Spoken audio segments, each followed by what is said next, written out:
The part of the value of like having hard times is it breeds a lot of humility. I mean, I am in some ways much more confident today than I ever have been in the last 20 years of my life, even though I had some like really high highs in the last 20 years. What would you tell your 42-year-old self as a man, as a father?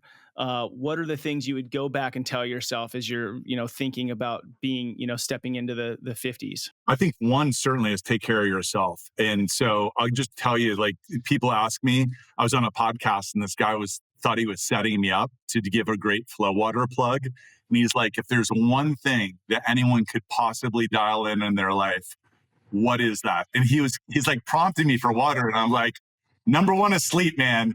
Full stop. Number one is sleep. And so you certainly need water to live and you need food to live. But I would tell you, like for me, I learned from a Stanford professor when I was living out in Silicon Valley years ago. He did this sleep study, and basically the gist of the sleep study, and he was a researcher. It was like his dissertation, it's everything he studied was sleep. And basically, your human body cannot develop a surplus in sleep, but it can carry a deficit. And you can have a multi-year, many hours deficit. So you can never overbank it, but you can't underbank it. And there's a cumulative, like this is partly where I believe cumulative fatigue comes from.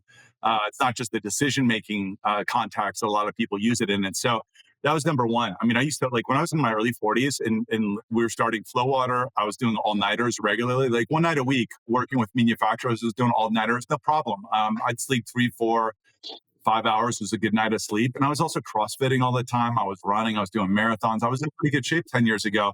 And it just catches up to you. So I think number one is just really take care of your body. And you talk to somebody that's in their 70s or 80s and they'll tell you like, hey, this is one thing I wish I dialed in. And certainly they still can make improvements, but it's a lot easier when you're 35, 45, 55 to be able to tighten that stuff up. Totally. And when it gets taken away, I had it taken away and we could talk more about that.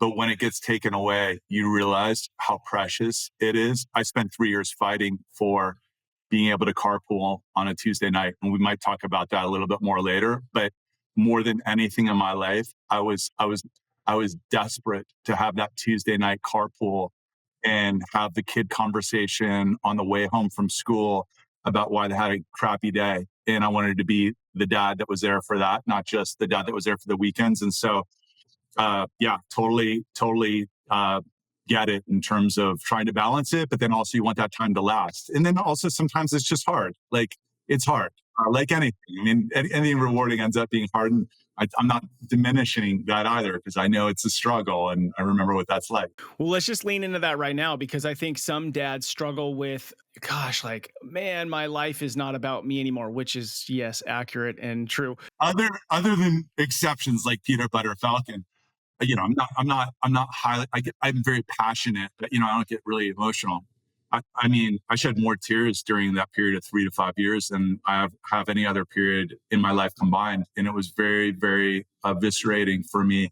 And it caused me to just have a little bit of it was a crisis of like kind of not, I don't want to say character, but it felt like a crisis of character in the sense, which is like, I knew who I was, I knew who I wanted to be, but then I also saw like my kids, or there was a gap between that, or my kids were experiencing a gap. And they were great kids. Divorce does horrible things to people that are really good kids and even really good exes, right? And it just is the worst of the worst. And so my point ultimately is, and every day wasn't a nightmare either. I don't want to make it sound like that, but it was 3 years of planting seeds. It was also 3 years of them building bridges, like little micro bridges of trust with me and extending trust and extending relationship with me. And so I don't want to make it sound like it was all me as a dad. Like I'm not some super dad and superhero. They kept showing up. I kept showing up, and eventually we figured it out. But I took massive personal offense to it, more than I should have probably. But it was just no, I didn't. I was devastated, but I didn't quit. I was much cockier at my highs, and now I just feel an innate confidence. But the flip side is, I have a much greater degree of humility, which is I know it could be taken away like that.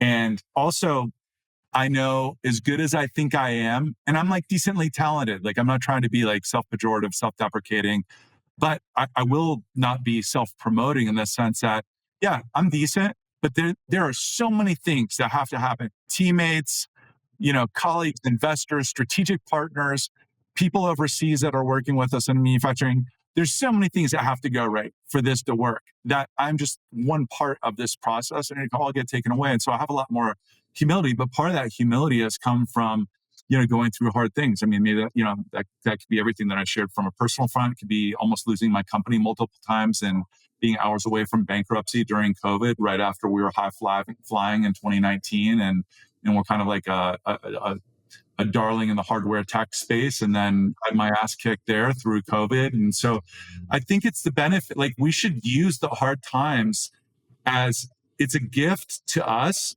but it really can be a gift to other people. Because now when I see a dad going through a divorce, like, he doesn't need me to prop him up.